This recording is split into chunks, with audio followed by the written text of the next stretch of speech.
Hello everyone. SSA Talk episode 20. SSA Talk हे जे episodes आपण घेता तर याच्यामध्ये काही ना काही जीवनाला सीख देणारी गोष्ट आपण पुढे आणतो. आणि आजचे जे आपले गेस्ट आहे त्यांच्याबद्दल सांगणं म्हणजे जमिनीवरचा तारा. स्वतः एक व्यवसाय सुरू केला, गावाकडून आलेले तर आज अख्ख्या महाराष्ट्रामध्ये मोठमोठ्या जागेवर त्यांचे स्वतःचे ऑप्टिकल्सचे सेंटर्स आहात. काय केलं असेल, किती परिश्रम केलं असेल, कोणत्या बॅकग्राऊंड मध्ये आलेले आहे. पण जेव्हा मी पहिल्यांदा त्यांना भेटले तर सांगण्याचा मागचा उद्देश आहे की मला खरोखरच हे विश्वास नाही बसलं की हेच बासटवार सर. इतकं साधं जीवन, इतकं सिंपल बोलणं आणि इतकं सिंपल बिहेवियर. थोड्या वेळासाठी मला वाटलं की हेच बासटवार सर आहे का, आपण यांनाच बोलतो का. तर मला वाटलं की नाही, अशा लोकांना आपण समोर आणलं पाहिजे. कारण की आजकालच्या मुलांना हे माहित पाहिजे की जीवन जगलं कसं पाहिजे, काय जीवनाचे तत्व असले पाहिजे. कितीही सक्सेस भेटलं तर हंबलनेस काय असते, डाऊन टू अर्थ कसं असलं पाहिजे आणि ग्राउंडेड कसं असलं पाहिजे. आपण ह्या सगळ्या गोष्टी शिकण्यासाठी आज आपण आपल्या स्टुडिओमध्ये आमंत्रित केलेला आहे बासटवार सरांना, जे ओनर आहे बासटवार ऑप्टिकल्सचे. त्यांचे खूप सारे ब्रांचेस आहे. कसं सुरू केलं असेल, काय कसं बिझनेस त्यांनी स्वतःचा किती परिश्रमाने पुढे आणलेला आहे, त्यांची जीवनाची पूर्ण वाटचाल जी आहे ते आपल्याला आज बघायची आहे.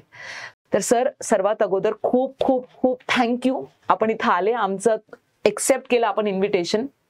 तर सर, पहिलं प्रश्न आपल्याला हे आहे की आपल्याबद्दल थोडं आम्हाला काही सांगा की आपण प्रॉपर कुठले, आई वडील, आणि आपण हे व्यवसाय कसं काय सुरू केला, आपलं शिक्षण काय झालं, सगळ्या गोष्टी. मी राजेश्वर बासटवार, राहणार प्रॉपर हिंगोली. आमच्या आजोबाचा धंदा होता किराण्याचा, वडिलाचा धंदा होता किराण्याचा आणि शेतीचा. आणि नंतर मी 1966 ते 69 SB कॉलेजला बीकॉम केलेले आहे औरंगाबादला. त्या काळातला औरंगाबाद, आजच्या काळातला औरंगाबाद खूप फरक पडलेला आहे. आम्ही जेव्हा अजंठा एक्सप्रेसनं इथं उतरत होतो तर कॉलेजपर्यंत यायला कुणी रिक्षावाला किंवा टांगेवाला तयार नसायचा. सकाळी उजळल्यावर त्यानं SB कॉलेज पाशी टांग्यात आणून सोडायचा. तो काळ होता. त्या काळात आमचं बीकॉम शिक्षण झालेलं आहे. बीकॉम शिक्षण झाल्यानंतर मग मी माझ्या वडिलाच्या, आजोबाच्या आणि वडिलाच्या बिझनेसमध्ये मला असं वाटलं की आता याच्या पुढे शिकायचं नाही आहे आणि मी त्यांच्या बिझनेसमध्ये जॉईन झालो. मग त्याच्या आधी आमच्या हिंगोलीचे खासदार होते शिवाजीराव देशमुख. ते काँग्रेसच्या काळात लोकसभेमध्ये स्पीकर होते.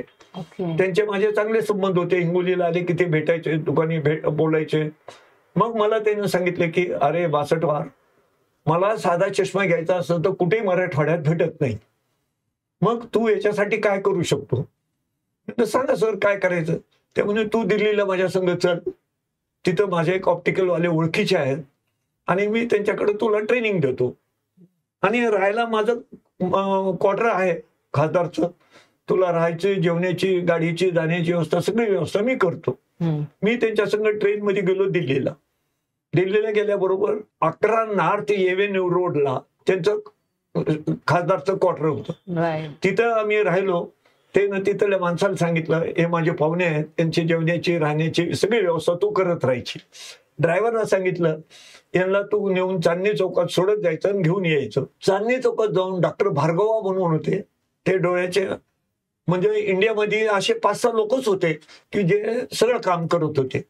ते डोळ्याचे ऑपरेशन करायचे, नंबरचे चष्मे काढायचे, फ्रेमचं त्यांचं मॅन्युफॅक्चरिंग होतं, लेन्सचं मॅन्युफॅक्चरिंग होतं आणि चांदणी चौकामध्ये मोठं दुकान होतं त्यांचं. मग मी त्यांच्याकडे, शिवाजीराव देशमुख मला घेऊन गेले, त्यांची ओळख करून दिली. त्यानेही मला 1 वर्षभर हे जे शिक्षण दिलं ते एकदम मुलासारखं दिलं. मला आधी डोळ्याचे नंबर कसे काढायचे शिकले, फ्रेमचे डिझाईन दाखविल्या, काच कसे बनवतात त्याची मला ट्रेनिंग दिली. नंतर त्यांच्या मॅन्युफॅक्चरिंग युनिटला मला काम करायला लावलं 2 महिने. आणि हे सगळं करत करत 1 वर्ष मला, म्हणजे काचेच्या मॅन्युफॅक्चरिंग पासून नंबर बनविण्यापर्यंत, डोळ्याचे नंबर काढण्यापासून लेन्स घेऊन फिटिंग करेपर्यंत 99 सगळं काम मला त्यानं शिकविलं. शिकल्यानंतर मलाही असं वाटलं की काहीतरी आपण आता हे नवीन करावं. मग हिंगोलीला आल्यावर मी माझ्या वडिलांना म्हणलं की या छोट्याशा एका साईडमध्ये आपण चष्म्याचं दुकान टाकू. त्यामध्ये काही हरकत नाही. मग आम्ही चालू केलं. आता ते खरेदी कुठून करावं, काय करावं, हे आता व्यापारी पद्धतीमुळे आम्ही सगळ्या व्यापाऱ्याकडून, चष्म्याच्या व्यापाऱ्याकडून, यांच्याकडून आणि डॉक्टर भार्गवकडून मला मुंबईची सगळी माहिती मिळाली. हा धंदा मी चालू केला तिथं 1970ला. माझं लग्न झालं 7/7/70ला आणि त्याच महिन्यात जुलैमध्ये ऑप्टिकलचा चष्म्याचा व्यापार चालू केला. माझ्या नशिबानं 6 महिन्यामध्ये तिथं डोळ्याचे डॉक्टर आले हॉस्पिटलला. आल्यानंतर माझं त्यांचं बोलणं चालणं येणं जाणं. मग ते म्हणायचे यार मी आता डोळ्याचे नंबर काढणं चालू करतो, तू थोड्या फ्रेम हे ते ठेव आणि मी तुला दाखवून देतो कसा बिझनेस करायचा. ते 4 वर्ष तिथं डोळ्यांचे डॉक्टर म्हणून होते, डॉक्टर देशपांडे म्हणून. घरच्यासारखे संबंध झाले, आम्हाला आणखी शिकायला मिळालं. मग आम्ही चष्म्यात धंदा चालू केला. मग वाढत वाढत त्यांच्याकडले रोज 4-5 पेशंट यायचे, 4-5 चष्मे बुकिंग व्हायचे. मग आम्ही चालू केला. 1973ला मी माझी मुलगी जन्मली त्याच वर्षात मी पहिली ब्रँच नांदेडला चालू केली. बहुत बडी बात. नांदेडला चालू केल्यानंतर मला जागा मिळाली, फर्निचरसहित जागा मिळाली आणि त्या काळात माझं 40,000 रुपयामध्ये जागेसहित चष्मा दुकान चालू झालं. 40,000च्या मालामध्ये एवढं दुकान भरलं की तिथं जागाही नव्हती ठेवायला त्या काळामध्ये 73. मग सगळे व्यापारी पण माझ्या ओळखीचे होते. ते म्हणायचे रोज संध्याकाळी यायचे, अरे वासटवार हे काय धंदा चालू केला, तुझं किराण्याचं रोजचं 50,000चं क्वार्टर हिंगोलीचं आहे आणि इथं 5,000 काय करायला तू ये. मी म्हणलं पाहू तसे झाड लावलं आपण, पुढे पाहू काय करायचं. रोज टोमणे व्हायचे मला या धंद्याबद्दल. टोमणे यायचे सर, आपल्याला टोमणे यायचे. हा, रोज संध्याकाळी बैठक यायची ना व्यापारीची नांदेडच्या, आणि म्हणायचे की का केलं. अरे काय ओके. ते लोक माझ्यासोबत मुंबईला किराणा खरेदीला राहायचे ना. ते 10 वर्षापासून ग्रुप होता आमचा. Right right right. ग्रुप होता तर फंक्शनच्या आधी मी किराणा खरेदीला सगळा ग्रुप तिथं राहायचो मुंबईला. मग जेव्हा हे टोमणे मिळायचे तर तेव्हा आपण काय रिस्पॉन्स द्यायचे? काही हरकत नाही, ते काही मी बंद केलेलं नाही. ते पण सुरूच आहे, ते माझं सुरू आहे, त्यालाही मी वाढविलेलं आहे. हा माझा ट्रायल बिझनेस म्हणून मी चालू करायलो. आता पाहू याच्यात देवाच्या हिशोबाने किती यश मिळते. राईट. मग 73 ते 77 पर्यंत इमर्जन्सी लागली 77ला. Right right. मग 78 का 79ला मी लातूरला पहिली ब्रँच चालू केली. पहिली नांदेड, दुसरी लातूर, तिसरी बीड, चौथी परभणी. हिंगोलीला पुन्हा छोटी दुकान होती, त्याला सेपरेट मोठं करून मोठं बिझनेस चालू केला. आणि परभणी आपलं हिंगोली, नांदेड, लातूर, बीड, परभणी, उस्मानाबाद या 6 दुकानी सगळ्या पाहुण्याचे पोरं आणले मी. मेवण्याचे पोरं, मामाचे पोरं, बहिणीचे मुलं, सगळ्यांना या 10 ब्रँचेस मध्ये 2-2 मुलं ठेवून आतापर्यंत माझं पूर्ण हे 10 ब्रँचेस मराठवाड्यातले चालू होते आणि आजही वासटवार नावानं चालू आहेत. मग आता त्यांचे पोरं वगैरे मोठे झालेत. मग मी विचार केला काय करायचं, तर ह्या 10 ब्रँच जे सांभाळत होते त्यांना टेक ओव्हर करून दिले मी. बाबा आता तुम्ही तुमच्या मुलासाठी यांच्यासाठी पहा आणि तुम्ही कामं करा. आजही ते 10 ब्रँचेस वासटवार नावानं चालूच आहेत आणि मालक दुसरे आहेत, पण फाउंडर मी आहे त्याचा. मग त्याच्यानंतर माझी मुलं मोठे झाल्या, मी औरंगाबाद सिटी चॉईस केली. का की मी 1966 पासून औरंगाबादला येणं जाणं हे ते होतच माझं, सगळ्या ओळखीच होत्या. त्याच्यामुळे मला पहिलं प्रेफरन्स औरंगाबादला केलं.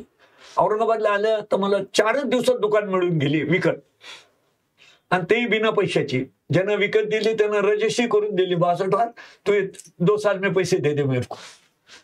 म्हणजे घाबरलोय नाही मी. दुकानचे कागद माझ्या हातात, कोणत्याही गोष्टीला नाही, काहीच नाही. आणि मग एसबीएस बँकेमध्ये माझ्या सगळ्यांच्या खूप ओळखी होत गेल्या. हिंगोलीहून काही लोक इथं आले, लातूरून आलेले, बीडवरून आलेले, या सगळ्यांच्या ओळखी झाल्या. मग एजीएम दुकानी आले. अरे म्हणे तुला काय काय फायनान्स पाहिजे. साहेब आता तर दुकान घेतली. नाही म्हणे फर्निचरला लोन देऊन टाकू, तुला माल घेण्यासाठी लोन देऊन टाकू आणि आणखीन पर्सनल लोन देऊन टाकू. असं मिळालं. त्या काळामध्ये मला त्यांनी 15 लाख रुपये मंजूर केले. खूप मोठी गोष्ट आहे ही. म्हणजे माझं बॅलन्स शीट काहीच नव्हतं, साधं बॅलन्स शीट होतं, पण त्यांना माहित होतं हिंगोलीला आमचं काय आहे. हिंगोलीचे ते आम्हाला म्हणायचे तुम्ही हिंगोलीचे शावकार आहेत, इथं काही पाहू नका. आणि मग असं करत करत नांदेड आपलं औरंगाबादमध्ये दुकानही वाढविले आम्ही, बिझनेसही वाढविला. त्यात SBIच्या सगळ्यात मोठ्या साहेब लोकांचं माझे संबंध चांगले असल्यामुळे मला आर्थिक चणचण कधीच गेलेली नाही, प्रॉब्लेम नाही आला. आणि मी जेव्हाही ही कमाई केली की ते आधी फेडत गेलो. मी फेडत गेलो. इथं पण मी काही मोठेपणा केला नाही. 7 वर्ष किरायाच्याच घरात राहिलो. शारदाश्रम कॉलनीमध्ये माहूर बंगला होता, तिथं आम्ही सगळ्या फॅमिली सहित 7 वर्ष राहिलो. मग इथं किरायाच्याच घरात असताना दोन्ही मुलीचे लग्न झाले आमच्या.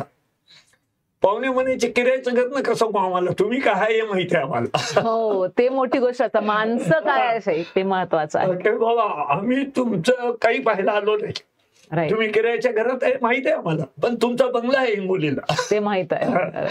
पण दोन्ही मुलीचे लग्न झाले आरामानं. एकाचं झालं 96ला, एकाचं झालं 2000ला. आणि जेव्हाही लग्न झाले तेव्हा पण आम्ही एकदम साधं बोलणं. एकच स्कूटर होतं, दोन्ही मुलं मी तिघं मिळूनच चालवित होतो. औरंगपुरात दुकान होतं, शारदाश्रमला घर होतं, त्याच्यामुळे कुठं जाणं येणं पायीच होतं आमचं. मग या 20 वर्षात म्हणजे 94 ते 23 29 वर्षात हा बिझनेस मी इथं वाढविला. आणि मराठवाड्यात तर नावच झालेलं होतं, मराठवाड्यात वाढलेलाच होता. मग माझ्या बहिणीचे मुलं मोठे झालेत, त्यांना पण दुकानं टाकून दिलेत. एका बहिणीच्या मुलाचे 2 दुकान हैदराबादला आहेत, एका बहिणीचे 2 मुलं दुकान पुसतला आहेत, एका बहिणीचे 2 मुलं दुकान पुणेला आहेत, एका बहिणीचे 2 मुलं त्यांना आणून औरंगाबादला दुकान टाकले. म्हणजे सगळ्या ग्रुपमध्ये पाहुण्यामध्ये मिळून आज आमचे नाही म्हणलं तरी 75 ते 80 शॉप आहेत चष्म्याचे. खूप मोठी गोष्ट आहे ही, खूप मोठी. आधी हा सगळा पाहुण्याचा विचार झाला, पाहुण्याचे दुकानं लागले, सगळेजण आजही एकोणिकाला बोलतात, येतात, जातात. दुसरं 20 वर्षामध्ये माझ्याकडे जे काम केले कारागीर, कारागीर, मग ते कधी 3 वर्ष झाले, 4 वर्ष झाले की दादा मी या गावात दुकान टाकू का, तुम्ही मदत करता का. मी त्यांना सांगायचो तू दुसरा मनुष्य ट्रेन करेन इथं ठेवून तू जाय.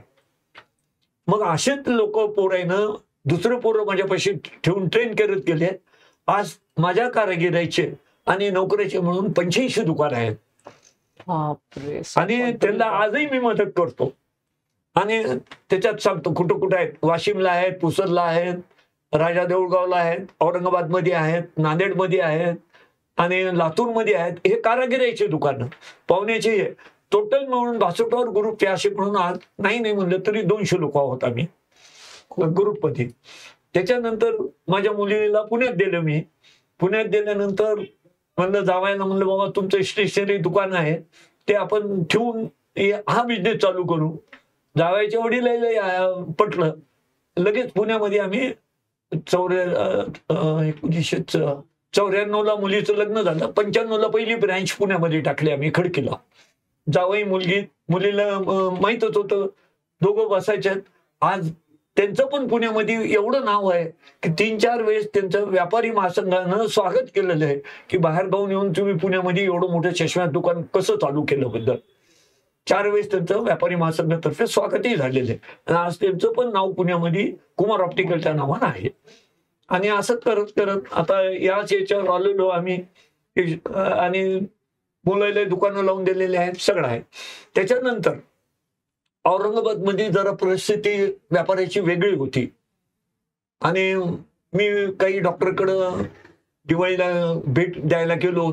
काही जण बोलले, काही जण येतो म्हणले, काही बोलले नाही. मला त्यावेळी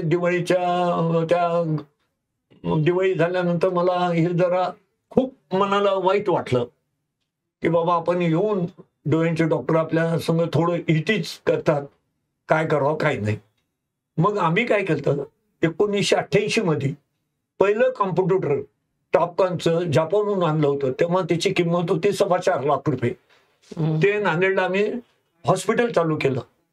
एक डॉक्टर डोळ्यांचे पार्टनरशिप मध्ये गेले आणि त्या काळामध्ये माझ्याकडे रोजचे 200 ते 250 लोक डोळे चेक करायला यायचे.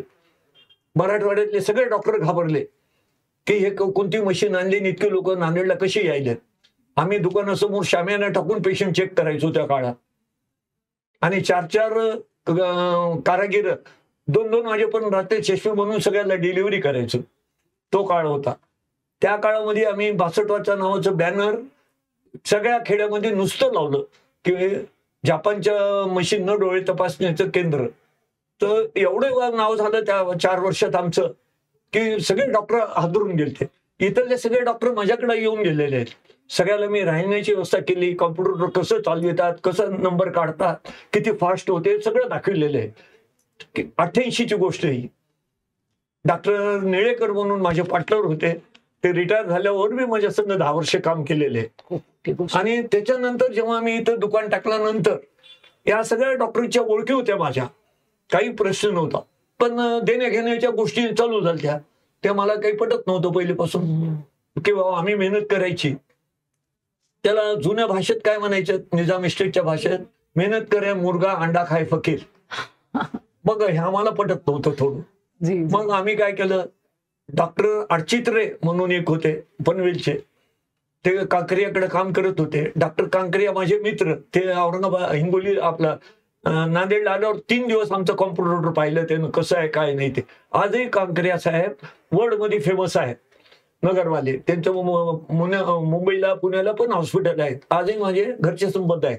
त्यानं मला एक डॉक्टर दिले अडचित्रे म्हणून. मग आम्ही 98 मध्ये आईच्या नावानं लक्ष्मी नेत्रालय म्हणून चालू केलं. डॉक्टर अडचित्रे आणि मी मिळून तेव्हा सगळं मशिनरी आणल्या. त्या काळामध्ये 10 लाखांमध्ये माझं हॉस्पिटल चालू झालं. मग 4 वर्षामध्ये मी सगळे खेडेपाड्यामध्ये फ्री चेक केले. नाही म्हणलं तर 5 वर्षामध्ये 20,000 लोक आम्ही चेक केले.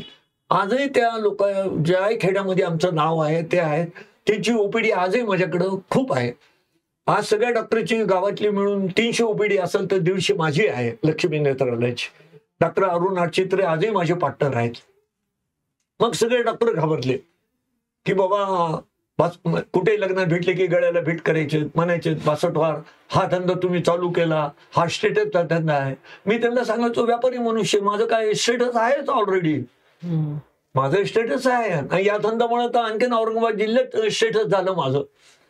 कोणी खेड्यात जा, कुठे जा, मी व्यापाऱ्याला भेटायचो, त्यांना विचारायचो, कॅम्प ते ठेवायचो. ते बिचारे सगळे अरेंजमेंट करायचे आमच्या जेवल्यापासून, खाण्यापासून, राहण्यापासून. का की त्यांच्या गावात कॅम्प कोणी येत नव्हतं ना. आणि शहरात आलं त्यांना 500 रुपये लागत होते जाणं येणं. आता माझं औरंगाबाद जिल्ह्यामध्ये एकही तालुका, एकही गाव असं नाही आहे की जिथं कॅम्प झालेले आहेत. त्याचंही पूर्ण रेकॉर्ड आमच्याकडे आज आहे 2-1,000 गावातले. तर ह्या स्तरपर्यंत आम्ही आलो. आजही आमचं पैठण गेट रोडला लक्ष्मी नेत्रालय डॉक्टर अरुण अडचित्रे यांचं हॉस्पिटल आहे, जॉईंट मध्ये आहे. 3 मजली बिल्डिंग ती आम्ही विकत घेतली. आज नाही म्हणलं तरी तिथं आम्ही 2 करोड रुपयाचं इन्व्हेस्टमेंट लावलं. परवा आम्ही 65 लाखाची फॅको मशीन आणलेली आहे. कोणी डॉक्टरकडे अजून ती नवीन आलेली नाही आहे. फॅको म्हणजे आमच्याकडे नवीन कोल्ड ऑपरेशन म्हणतात.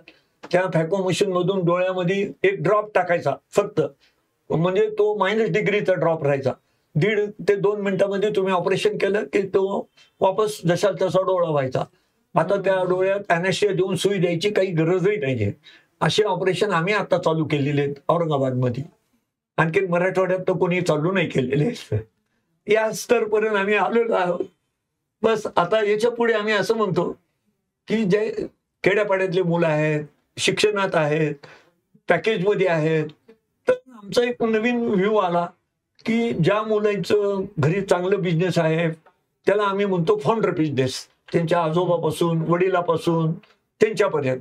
तर त्यानं या मुलांना कुठेही शिक्षण घ्या, BCom करा, MBA करा, काय शिकायचं शिका, पण तुम्ही तुमच्या फाउंडर बिझनेसकडे लक्ष दिलं तर तो एवढं वाढेल की तुम्हाला नोकरी करायची गरज नाही पडणार. आज माझ्या या मागच्या मेळ्यात समाजाच्या मी या फाउंडर बिझनेसवर भाषण दिलं. कमीत कमी 20 मुली ज्या डेंटल होत्या, मेडिकल होत्या, इंजिनिअरिंग होत्या, त्यानं सगळं सोडून व्यापारी मुलाला चॉईस केलं. आणि व्यापारी मुलाला मागल्या 3 वर्षाखाली कोणी मुलगी चॉईस करत नव्हती. पण आता शिक्षण झालेल्या मुली सुद्धा व्यापारी मुलाला चॉईस करणं चालू केलेलं आहे. म्हणजे शिक्षण जरी आहे पण तुम्ही तुमच्या फाउंडर बिझनेस मध्ये या. मी माझ्या नातवालाही सांगतो, बहिणीच्या नातवालाही सांगतो, सगळ्या पाहुण्यालाही सांगतो. सगळे मुलं आजकाल शिकून आपला फाउंडर बिझनेस कसा वाढवायचा याच्यात चाललेले आहेत. आता आमचे तो दोन्ही मुलं पहिलेपासून फाउंडर बिझनेस चष्म्याचाही होता, किराण्याचाही होता, काय म्हणतात त्याला, एजन्सी लाईनही होत्या.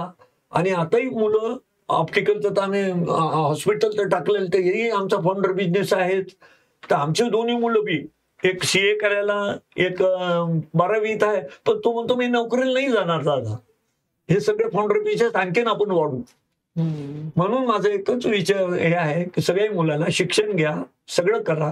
हा ठीक आहे, ज्यांना घरी आई वडील नोकरीलाच होते, ज्यांच्याकडे शेती कमी आहे, त्यांना नोकरीशिवाय पर्याय नाही, पण त्यांना चांगलं शिक्षण घ्या, चांगलं हे करा आणि पुढे जा शिक्षणात आणि नोकरीत पुढे जा. आणि जाऊन काही पैसा वाचून ते आई वडिलाकडे खर्च करा. आणि तुम्ही थोडं वाचून इन्व्हेस्टमेंट करून घरदारं तयार करा. तुम्ही पैसा यायला म्हणून पूर्ण खर्चू नका. वर्षातून जे खर्च झाला 50% असं समजायचं की पुढल्या पिढीसाठी ठेवायचं आपल्याला. या हिशोबानं तुम्ही तुमचं बॅलन्स शीट तयार करत जा, खर्चा नादात जाऊ नका. मी पण इतकं मला असू मी फक्त दसऱ्याला चप्पल घेत होतो 400-500ची, तो दुसऱ्या वर्षी दसऱ्यापर्यंत वापरत होतो. आज पण सर? आता पण असं. म्हणजे कसं आहे, आपल्या खर्चावर कसं कंट्रोल करायचं ते महत्त्वाचं आहे. आता ही घड्याळ मी टायटनची घेऊन 8 वर्ष झाले. किती घड्याळ आल्यात, किती मॉडेल आले, काही आलं मी तिकडे पाहिलंच नाही. आहे ना माझ्याकडे बदल. आपलं लक्ष क्लिअर होतं की आपल्याला नेमकी करायचं, आपण खर्च नाही करायचा. आपल्याला लागलेली वस्तू आहे ना, आहे, मग कशाला जास्त हे करत बसायचं. तर माझी सगळ्या मुलाला पण ही विनंती आहे की तुम्ही एकदा वर्षातून शूज घेतला तर वर्षभर वापरा, चप्पल घेतले तर वर्षभर वापरा, कपडे घेतले तर तुम्ही 4च सेट घ्या पण वर्षभर वापरा. ह्या ऍडव्हर्टाईजमुळं, याच्यामुळं, त्याच्यामुळं मग मॉलमध्ये जायचं, हे ड्रेस घेऊ का, बायको म्हणली ते घ्या का, ते पाहुणे म्हणलं असं घ्या का, दुसरा मुलगा म्हणला मी हे घेतलं म्हणून आपण असं घ्या का. हे सगळे विचार आचार आता बदलले पाहिजे. बदलून आपला खर्च करा तुम्ही, पण त्याला वर्षभर टिकवा त्या खर्चाला. जी गोष्ट गरजेची आहे त्याच्यावर खर्च करा, हे सरांचं म्हणणं आहे. पण सरांचा हा जीवन प्रवास ऐकून मला 2-3 खूप मोठ्या गोष्टी शिकायला भेटले. पहिलं, सरांचा किराणा बिझनेस असूनही सरांनी कोणत्या नवीन गोष्टीमध्ये हात टाकलं आणि त्याच्यासाठी ते घाबरले नाही. त्याच्यासाठी लोकांचे टोमणे आले त्यांनावर, अरे किराणाचा बिझनेस असून चष्म्याचं कशाला करायचं, पण त्यांनी लोकांचं ऐकलं नाही. हे दुसरी मोठी गोष्ट. म्हणजे आयुष्यात जर काही मोठं करायचं असेल तर आपल्याला कुठंतरी एक नवीन मार्ग काढता आलं पाहिजे. त्या नवीन मार्गावर चालताना खूप लोक आपल्यावर टोमणे टाकणार आहे, पण त्या टोमण्यांना कुठं इथं घ्यायचं, मनावर घ्यायचं की सोडून द्यायचं आणि आपला आपला मार्ग निवडायचं, हे आपल्या हातात असतं. तिसरी गोष्ट जी मला सरांच्या जीवन प्रवास ऐकून हे समजली सर, की आपण ना सगळ्यांना सोबत घेतलं. असं नाही की मलाच पुढे जायचं, नाही माझा बहिणीचा मुलगा आहे, नाही माझा भावाचा मुलगा आहे, नाही माझ्या पाहुणे आहे, मला सगळ्यांना सोबत घेऊन जायचं. म्हणजे जो माणूस खूप जास्त वेळेस पुढे जातो आणि खूप पुढे जातो ते सगळ्यांसोबत जातो. एकटं नाही पडाले सर की मला माझंच करायचं, मोठे बंगले माझ्यासाठी, मोठे दुकानं माझ्यासाठी. तर त्यांनी आपल्या एम्प्लॉईजला पण दिलं चांस कि आप बिजनेस करिए, बहुत बड़ी बात है. तो आपको अगर लाइफ में कुछ बड़ा करना है, सच में बहुत बड़ा करना है, तो सबको साथ लेकर चलना चाहिए. ही तिसरी गोष्ट. चौथी गोष्ट, सिंप्लिसिटी. इतका पैसा असून, इतका मोठा एम्पायर असून पण सरांचं वागणं, सरांचं बोलणं, सरांचं राहणं हे एकच गोष्ट आपल्याला सांगते जी सरांनी सांगितली. Amazon कडे, फ्लिपकार्ट कडे किंवा मॉल्स कडे बघून ना हे पण पाहिजे, ते पण पाहिजे या गोष्टींकडे पडू नका. हे मटेरियल सक्सेस नाही, तर रिअल सक्सेस म्हणजे लोकांना उभे करणे, जे सरांनी केलेलं आहे. ते आपले जवळचे असो, आपले एम्प्लॉईज असो, कोणी गरजेचा माणूस असो, तर सरांनी ते उभं केलेलं आहे. आणि खूप मोठी गोष्ट, जर आपल्या आई वडिलांकडे काही छोटाफार बिझनेस असेल तर आपण त्या बिझनेसला काय करू शकतो हे आपण बघू शकतो. नो डाऊट जर आई वडिलांकडे काहीच नाही आहे, शेतकरी आहे, तर आपण नोकरी करणार. पण सरांनी कसं सांगितलं की नोकरी करून पण काही पैसा आप बचाइए, उसको कहीं इन्वेस्ट करिए. तो कहता ना कि 10-15 मिनट में उन्होंने पूरा जीवन का सार हमें बताया है कि हमें कैसे रहना चाहिए. सर हे सगळं काही ऐकून मी तर खूप शिकले, आमचे मुलं पण खूप शिकले असतील याच्याकडून. पण मला हे ना खूप अभिमान वाटतो की आपण आले आणि मी आपल्याशी बोलले, आणि जे आपण आज एक आपल्या जीवन प्रवासामधून इतक्या मोठ्या गोष्टी मला स्पेशली शिकायला भेटले की माणसानी ना कितीही पुढे गेलं तर सक्सेसला ना इथं नाही लावायचं, सक्सेसला जागेवर ठेवायचं, डोक्यात कधी नाही. आणि त्या सिंप्लिसिटीमुळे पण काय असतो ना, कहते ना सर की जिसकी नीयत अच्छी होती है तो ऊपर वाला हमेशा मदत करता है, बरकत रहती है. तो सर आपकी नीयत अच्छी थी कि आपको एसबीएच के लोग मदत कर रहे हैं, आपको बैंक के लोग मदत कर रहे हैं, आपको इतना फायनान्स मिल रहा है, कारण की त्यांना फक्त स्वतःचं सक्सेस नाही बघायचं होतं, तर त्यांना सगळ्यांना पुढे घेऊन जायचं होतं. आपल्या एम्प्लॉईजला पण कोण करतं इतकं. तर सर खूप खूप धन्यवाद, आपण आले आमच्या स्टुडिओमध्ये, आम्हाला इतकं चांगलं सांगितलं. तुम्ही बोलताना एक ऍड नाही केलं. सर प्लीज बोला. किराणा बिझनेस, ऑप्टिकल बिझनेस आणि डॉक्टर बिझनेस. लक्ष्मी नेत्रालय जे चालू केलं 98ला, त्याची जी आज वाह आहे. राईट ते खूप मोठी गोष्ट आहे. कसं आहे, आज औरंगाबाद मध्ये पूर्ण मराठवाड्यामध्ये बी आमचं नाव आहे. राईट. मग किराणामध्ये नाव आहे, ऑप्टिकल मध्ये बी नाव आहे, आणि हॉस्पिटल लाईन मध्ये पण आम्ही आमचं नाव कमविलेलं आहे. आजही आमच्याकडे खेड्यापाड्याचे गरीब पेशंट येतात, त्यांना आम्ही फ्री चेक करतो, फ्री औषधी देतो. खूप मोठी गोष्ट आहे. आज समजा कोणी व्यापाऱ्याकडे नोकरीला आहे कोणी, आणि ते व्यापारी माझ्या ओळखीचे आहेत, लासूर आहे, पैठण आहे, इकडले जे सगळे व्यापारीचे कशामुळे ओळखी झाल्या, कॅम्पमुळे. आता ते मला फोन करतात, दादा ही माझी कामवाली आहे, मी पाठवतो, जरा दाखवून द्या. मग ते आले, मी डॉक्टरला फोन करतो, ते असं येणार आहे पहा, रिसेप्शन कडे लिहून ठेवणार, ते आले की बोलिणार, चेक करणार, त्यांना औषधी फ्री देणार. खूप मोठी फी घेणार नाही. आज 500 रुपये फी आहे, पण आम्ही नाही घेणार. का की आमचं अटॅचमेंट त्या व्यापारीशी आहे, आणि त्या व्यापाऱ्याकडे ते काम करतात. म्हणजे त्यांना पण किती, तर त्या व्यापाऱ्याला आमच्याबद्दल किती कळकळ आली, यार आपलं नोकर गेलं तरी एवढं केलं. राईट. म्हणजे माणसं जोडण्यासाठी तुम्हाला काय काय मार्ग शोधावे लागतात. राईट. त्याच्यातले मार्ग आहेत. खूप मोठी गोष्ट आहे. पण सर मी आणखी एक ऍड करणार की माणसं जोडून त्यांना पुढे कसं न्यायचं हे खूप महत्वाचं मी शिकले. माणसं जोडून सगळ्यांनी पुढे कसं जायचं हे सरांकडून मी शिकले. आणि खूप मोठी गोष्ट आहे की एक मोठा नेत्रालय पण सरांनी स्टार्ट केलेला आहे. पण एक सरांची जर्नी ऐकताना मला एक पण गोष्ट लक्षात आली की जेव्हा सगळे डॉक्टर सरांकडे येत नाही होते त्यांच्या बिझनेसचा सपोर्ट करण्यासाठी, त्यांनी हार नाही मानली, ते मागे नाही आले की आता माझं कसं होणार, काय होणार. त्यांनी काय केलं, त्यांनी काही नवीन युती लावली की नाही मी कॅम्प्स करणार, मी गावाकडे लोकांकडे जाणार, गावाकडच्या लोकांकडे कॅम्प करून त्यांनी मग तिथं आपला बिझनेस कसं वाढलं. म्हणजे कहते ना कि ऊपर वाला जब एक दरवाजा बंद कर देता है तो उस बंद दरवाजे को मत देखो, 1000 दरवाजे खुल जाते हैं. और सर आपकी जर्नी से मैंने देखा कि आपने कितनी हिम्मत के साथ काम लिया. म्हणजे इतके ब्रांचेस करणे, लोकांवर विश्वास करणे, आणि या सगळ्या गोष्टी ना एकच कारणामुळे झाले की सर आपका ना हेतू आणि नियत खूप चांगली आहे. खूपच सिंपल क्वालिटी आणि लोकांबद्दल हे करू नये. म्हणजे कधी मला ना पूर्ण आपल्या ही जर्नी मध्ये असं नाही वाटलं की मला मला मला काहीच नव्हतं. आपण म्हणजे किती चांगलं हेतू की मला सगळ्यांसाठी काय चांगलं करायचं आहे, माझ्यासाठी नाही, स्वतःसाठी नाही. आणि सर एक पण सांगायला पाहिजे की आपल्या एक सांगतो जी डॉक्टर अडचित्र म्हणून जे आहेत आज माझ्या संघ पार्टनर म्हणून, त्यांची सासरवाडी इथलीच आहे. ओके. पण ते समजा सासरवाडी संघ जमत नसेल, काही नसेल, सासू जमत नसेल, मी डॉक्टरला जावाई म्हणून मानलं. ओके. म्हणजे अरुण अडचिते संगीताला जावाई म्हणून मानलं. आणि माझ्या नातीच्या लग्नामध्ये जे जावायला हायर करतात ते त्यांना पहिल्यापासून मी त्यांचा हायर केला. तर माझ्या जे काही पाहुणे आले ते चकित पडले, अरे भासटवर तर कोणती हे तर ब्राह्मण जावई हे कसं म्हणायचं.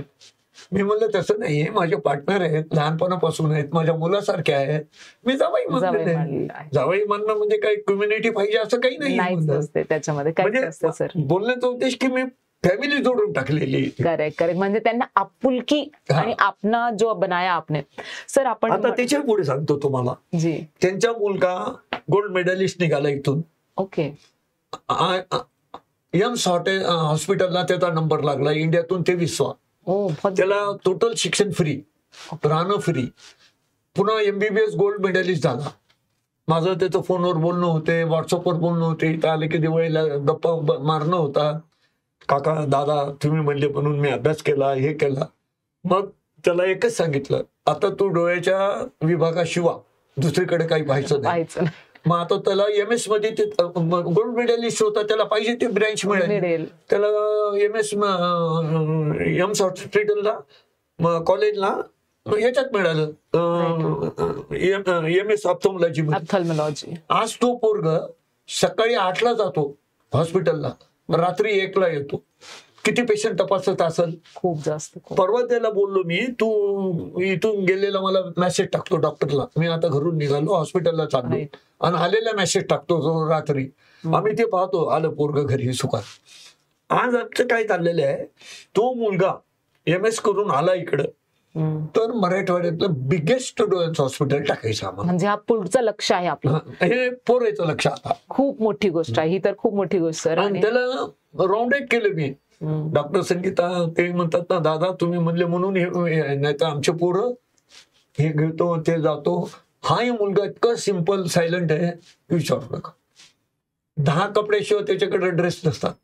किती सिंपल आणि साधं लिव्हिंग, आणि हेच महत्वाचं असते जीवनाचं. पुढच्या पिढीला आमचं हे शिकवण आहे. आपलं फाउंडर बिझनेस, त्यालाही म्हणलं हे डॉक्टर साहेब डोळे डॉक्टर आहेत, आपला फाउंडर बिझनेस आहे. नाही काका आजोबा काय करायचं म्हणलं, तू शिक, तुझं शिक्षण झाल्यावर अजून काही शिकायचं पाहू, तोपर्यंत आपण 1 एकर 2 एकर जमीन घेऊ. आता पाणी चालू आहे आमचं केम्ब्रिज पासून तर शेंद्रापर्यंत, तर एखादा एकर जमीन घेऊ. तू आला की वर्ल्ड मध्ये डोळ्याचे डॉक्टर कुठं कुठं आहेत हॉस्पिटल, सगळे ऑनलाईन पाहू. एक आर्किटेक्टला चांगलं काम देऊन हॉस्पिटल 1 वर्षात तयार करू. राईट. जे खूप मोठा सरांचं म्हणजे ना विजन काय आहे की नाही, मला पुढे काय करायचं. नाही काय झालं मॅडम, जगामध्ये समजा तुम्हाला कोणी आडवं आलं, तुम्हाला त्यांच्याशी कॉम्पिटिशन कसं करायचं हे पण हिंमत बी पाहिजे, ज्ञान बी पाहिजे, पैसा बी पाहिजे. Right sir. हे मला अनुभव इथं आलेला आहे डॉक्टरांचा. That is so true. पण हिंमत जी केली सर आपण, नाही हिंमत आम्ही डोळ्यांचं हॉस्पिटल आधी टाकलंच होतं ना नांदेडला, खूप मोठी केली ती. डोळ्यांचं हॉस्पिटल तर ऑलरेडी 88ला मशीन आणली होती, महाराष्ट्रात नाही कोणी आणली नव्हती 4 लाखाची त्या काळात. खूप मोठी गोष्ट. तेव्हा तुम्ही इतका मोठा रिस्क घेतला. 4 लाखाचं यांच्यापाशी बॅलन्सही नव्हतं, घरही नव्हते, दारही नव्हते या लोकांशी. पण सर इतका जेव्हा आपल्याकडे आपण इथं आले तेव्हा सुद्धा 6 वर्ष आपण किरायाच्या घरामध्ये राहिले. असं कधी विचार नाही आला की नाही मी आलो आता मला 1 वर्षात घर करायचं, हे नाही. आणि त्याच्याबद्दल त्यांना काही असं वाटलं पण नाही की नाही आपण किरायाच्या घरामध्ये आहे. पण म्हणजे ना माणसाची जेव्हा थिंकिंग डाऊन टू अर्थ असते किंवा त्याला आपल्याबद्दल जास्त असं समजत नसेल ना, तर तोच माणूस पुढे जातो. की एक अरे शिवाय सांगू का, मुलाला हो सुनाला हो बायकोलाही वाटलं नाही आपण या किरायाच्या घरात काहीच नाही वाटलं नाही. लग्न पण केले 2 मुलांच्या किरायाच्या घरात, तर काय म्हणायला पाहिजे आपण असं माणसाला की त्यांना हे असं नाही वाटलं की मी आता आलो शहरात मला 1-2 वर्षातच घर करायचं. नाही, त्यांना होतं की नाही मला पुढे कहते ना सर की आंखें हो ना हो विजन होना चाहिए, दृष्टी असे ना असे दृष्टिकोन असलं पाहिजे. ते खूप सरांचं महत्वाचं मला वाटतंय. तर सर एक मला दृष्टी राहू नये, सिंपल थिंकिंग पाहिजे. खूप जास्त असं नाही. दृष्टी खूप असते, पैसाही दिसेल, पण थिंकिंग जर कमी नसला तर मग तो पैसा उडतो. राईट. कारण की पैसा खूप लोकांकडे असतो, पण पैसा असूनही त्याचा कसं वापर करायला पाहिजे, त्याला कसं आपण एक पूर्ण आपल्या फॅमिलीला किंवा एका लोकांना किंवा सोसायटीवर काय इम्पॅक्ट ठेवला पाहिजे. आजही ना सगळे डॉक्टर कुठे लग्नात भेटले की गळायला पडतात. काय दादा काय चाललं, काय नाही साहेब आरामानं आहोत, आपली दया आहे. म्हणजे एकदम डाऊन टू अर्थ. आणि काय करतात मला का राग आला, दुकान टाकली की पहिली दिवाळी आली, 5 डॉक्टर होते इथं डोळ्यांचे, आणि ते सगळे माझ्याकडे येऊन गेलेले होते. नाही असं ओळख नव्हती. नाही, नांदेडला येऊन 2-3 दिवस राहून माझं हॉस्पिटल पाहिले, माझे लॅपटॉप पाहिले, म्हणजे कॉम्प्युटराईज पाहिलं, सगळे ओळखत होते. पण जसं आपण दिवाळीला गेलो गिफ्ट द्यायला, 6 गिफ्ट आणले. मी समीर मोठा मुलगा तिघच गेलो. खाली रिसेप्शनला जाऊन कार्ड द्यायचं, तिनं वरी जाऊन कार्ड द्यायचं. अरे घंटा नाही यायचं तुम्ही बोलायला. हे चुकीचं आहे. तुम्ही आम्ही आलो कशासाठी? तुम्हाला दिवाळीचं गिफ्ट देण्यासाठी, भेटण्यासाठी, याच्यासाठी. मी एकाकडे दिलं. मी या दोघा पोरीला म्हणले चल दादा असं नाही चांगलं दिसत, या लोकांशी रोजचे संबंध आहेत आपले. म्हणलं सगळे संबंध आहे बाळू गचू, पण मला नाही पटत. तुझ्या घरी पाहुणा आला हो तर तू काही बोलणार नाही का? माणसात माणुसकीच नाही तर तो माणूस काय कामाचा? मग तुझ्या घरी कोणी पाहुणं बेल मारली, तू म्हणणार नाही का या म्हणून? Right right right. मग तू कार्ड दिलं वरी आणि तो साला येण्यासारखं त्यांच्या पाहुण्यासंग खात बसायला ना, आपण येडे बसायला एक तास. मी म्हणलं मला बिलकुल नाही पटलं हे चुकीची गोष्ट आहे. मग मी लगेच कांकरे सरकडं, कांकरे सरनं डॉक्टर लगेच दिला. 3 महिन्यात हॉस्पिटल चालू. खूप मोठी गोष्ट. आणि हॉस्पिटल चालू करून प्लॅनिंग केलं. PRO ठेवले 2. सगळ्याला कारमध्ये नेऊन सगळ्या व्यापाऱ्याच्या ओळखी करून दिल्या खेड्यापाड्याच्या. म्हणलं बाबा असं असं आहे, हे येतील, इथं बॅनर लावायचा, बाजार डेला कॅम्प घ्यायचा, तुम्ही आम्हाला मदत करा. अरे 62 क्या है हमारा शटर आहे. मग ते नेऊन 5-6 डॉक्टरच्या आमच्या ओळखी करून द्यायच्या लोकलच्या. अरे असं असं आहे, त्यांचा कॅम्प राहतील, इथं पॉम्पलेट राहतील, या तारखेला तुझे पेशंट आले ना, तू लिहून ठेवून याला चिठ्ठी देऊन टाक. म्हणजे काय झालं, त्या डॉक्टरची पण आम्हाला मदत मिळाली खूप जास्त, की बाबा त्यानं पेशंटला काय सांगायचे, थांबतो ना औरंगाबादला जाऊ नको, इथं सगळं इथं मोठे डॉक्टर यायले, मी तुझं करून देतो. त्या पेशंट त्या डॉक्टरवर इम्प्रेशन झालं. अरे आपल्या डॉक्टरना इथं नेलं, आपल्याला ट्रीटमेंट करून दिलं. मग त्यावेळेस काय केलं आम्ही, हे जे मेडिकल MR होते ना, हे आमच्याकडे हॉस्पिटलला यायचे, यांची एकदा मीटिंग घेतली मी. हे पाय बापू, या दिवशी आमचे कॅम्प राहतील, आमचा आता डाटा फिक्स आहे महिन्याचा, तुम्ही कोण कोण येणार आमच्या कॅम्पला सांगा आधी. ते सगळं प्लॅनिंग केली आपण. तो MR म्हणतो हे 4 कॅम्पला मी येईल, दुसरा MR म्हणतो या 4 कॅम्पला मी येईल. ठीक आहे. मग त्या MRचे कॅम्प लावले तिथं, डोळे चेक केले, त्यांना ड्रॉप फ्री, ट्रीटमेंट फ्री, गोळ्या फ्री, औषध फ्री, सगळं करून. आता त्या पेशंटला बाजारात जर गेला असता त्या काळात बी तर 500 रुपये लागले असते औषधीचे. सगळं फ्री भेटलं ना, आणि पूर्ण प्रिस्क्रिप्शन औषधी सहित. आणि एक लेडीज समजून सांगायची त्यांना, हे ड्रॉप असा टाकायचा, ही गोळी आता घ्यायची, ती गोळी घ्यायची. म्हणजे मेडिकल ट्रीटमेंट, डोळ्याचे नंबर काढणं आणि आपलं अटॅचमेंट सगळं फ्री. हे झालं त्याच्यात आम्हाला. आणि मेडिकल रिप्रेझेंटनं आम्हाला खूप मदत केली. हे बॉक्स भरून आणायचे, वाटायचे, द्यायचे. त्यांनी पण खूप मदत केली. कहते हैं ना कि जब आप एक अच्छी नीयत लेके निकलते हैं तो पूरी दुनिया, पूरा यूनिवर्स आपको मदद के लिए खड़ा हो जाता है. तो कोण एवढं औषधी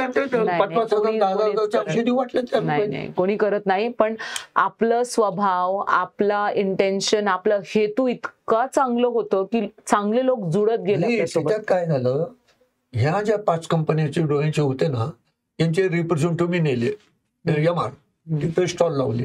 प्रिस्क्रिप्शन लिहिलं, त्या औषधी डॉक्टरला पेशंटला दिलं. त्यांच्या खतम झाल्यावर त्या मेडिकलवर गेले, अरे हे नाही, ते नाही, ते नाही. मग ते या MRला फोन करायचे की ही मेडिसिन, की बाबा हे असं असं हे पाठवलं तुला, एवढं ऑर्डर मला पाठवून दे. म्हणजे या लोकांना पण बिझनेस भेटलं, की कंपनीकडून यांना पण प्रोग्रेस मिळाला. अरे काय केलं तुम्ही, खेड्यापाड्यात आपलं औषध चाललंय. म्हणजे किती चांगलं ना. म्हणजे एका माणसाचा नाही तर किती लोकांचा फायदा झालाय. मेडिकलवाले यांना मागवायचे डोळ्याचे औषध, यांना जायचंही काम नाही पडायचं. म्हणजे त्यांचं पण खूप झालं बिझनेस. म्हणजे ते पण आम्हाला पुन्हा 5 वर्ष अटॅचमेंट राहिले. म्हणजे किती चांगलं प्लॅनिंग कसं करायचं, की एक आपण असं स्टेप घ्यायचं की 4 लोकांना त्याचा फायदा झाला पाहिजे. तर सर मला तर वाटतंय पर्सनली, आता MR जे भेटतात ना डोळ्याचे वगैरे, भेटले कुठे काय चाललं काय नाही. तर हे जे मोठे मोठे बिझनेस कॉलेजेस चालत आहे MBA शिकायचं, तर हाच एक MBA युनिव्हर्सिटी आहे. मला वाटतंय की बिझनेस कसं करायचं हे MBA कॉलेजेस कडून शिकण्यापेक्षा हा चालतं बोलतं MBA ची युनिव्हर्सिटी आहे. बिझनेस कसं करायला पाहिजे, कोणत्या हिम्मतीने कसं स्टेप घेतले पाहिजे, सगळं आज मला वाटतंय की हे एक बिझनेस युनिव्हर्सिटी है चलती फिरते सर बासटवार सर. तर सर आपण आपल्याकडे आले याचं खूप खूप धन्यवाद.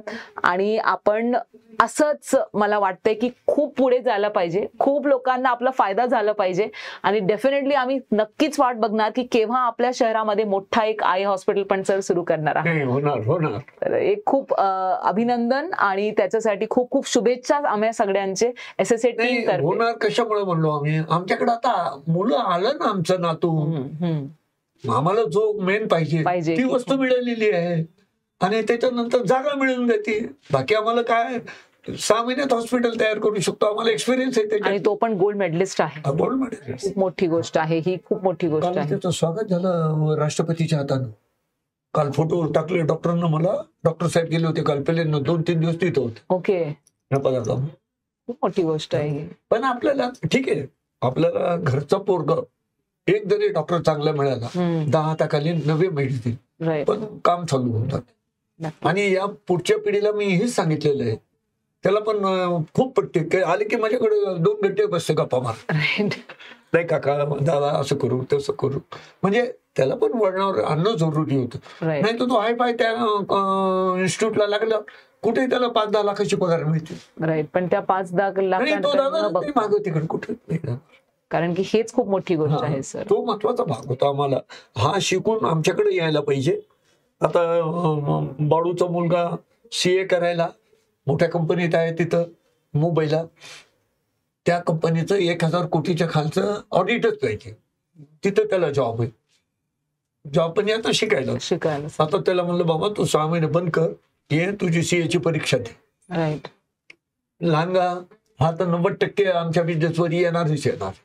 12वी शिकून त्याला काय करायचं कर, शिक, पण आपल्याला याच्यात यायचं. आणि दोन्ही पोरं आले ते डॉक्टर आले की झाले की आमची पुढच्या पिढी पाहायचंच काम नाही. That is what is like a vision जिसे कहते हैं, विजनरी जिसे हम कहेंगे. आता नातू मुलीचा मुलगा जर्मनीला आहे, त्याने MBA केलं. MBA करून तो एक कंपनीमध्ये अमेझॉनचं काम त्या कंपनीला मिळालेलं आहे, ऑल वर्ल्डचं, की त्यांना काय डेव्हलप करायचं, त्याच्यामध्ये तो बॉस आहे आता. त्याला आता 65 लाख पगार झाली. खूप मोठी गोष्ट. आणि त्यानं जे प्रोजेक्ट केलं, दाखविलं केलं, हे सगळं फाउंडर प्रोजेक्ट आमचं. मग त्या प्रोजेक्टवर हा बॉस आहे. मोठी गोष्ट आहे. त्याचं काल कंपनीने एवढं मोठं स्वागत केलं जर्मनीला, विचारू नका. म्हणजे आम्हाला काय वाटते, पुढलं जनरेशन कामाला आला पाहिजे. हो, आणि ते पण कसं ना की ह्या बिझनेसला पुढे घेऊन गेले पाहिजे, हेच आपलं लक्ष आहे. आपल्याला ते फाउंडर बिझनेस करून करा ना, 10 रस्ते, कोण नाही म्हणते, नवीन पण करा, पण याला पण पुढे घेऊन, हे ठेवा पुढे 10 रस्ते काढा ना तुम्ही, आणखीन काय आहे.